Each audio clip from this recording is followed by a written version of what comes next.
A lot of questions remain after the murders of two children and their mother. One boy remains in the hospital, and as the 8 News Now investigators first reported, the killer was on house arrest. And the head of one local nonprofit says this tragic story deserves more of a community response and accountability.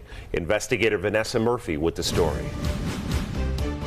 Marvin Patterson was on house arrest, facing charges of sex crimes against children, when Metro Police say he killed his daughter, stepdaughter, and wife, and also shot her son, who remains in the hospital. If he had been in jail, none of this would have happened, where he was supposed to be.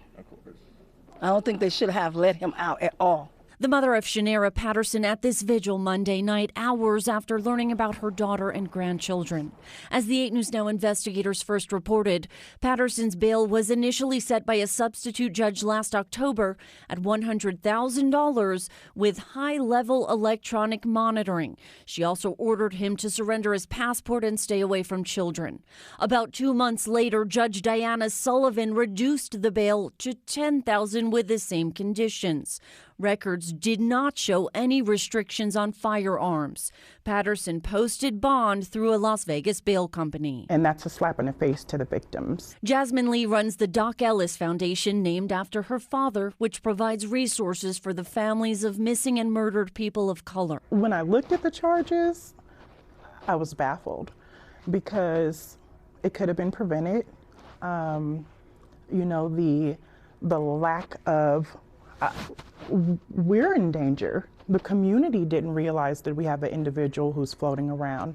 That bothered me. No comment from Judge Sullivan.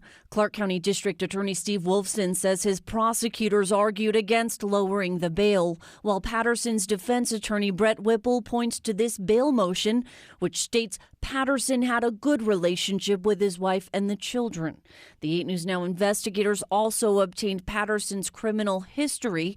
In addition to the 9 felony charges he was set to go on trial for in April, there are several other arrests listed, the most recent in 2005, along with a warrant for failing to appear in court. We need to sit down and we need to have a conversation. We need to talk with Metro. We need to talk with the individuals that are working in the judicial system. We need to hold this judge accountable and understand why she did what she did and how do we make sure that that does not happen again. It is unclear why Shanera Patterson and the children were with Marvin Patterson on Monday. However, court records show she had recently been evicted.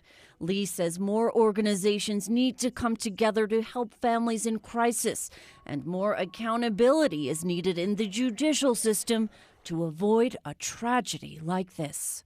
Vanessa Murphy, 8 News Now. Vanessa, thank you. And today, a food truck fundraiser to help raise money for the family. The owner of Trap Wings says he knew Patterson and her children and wants to do his part.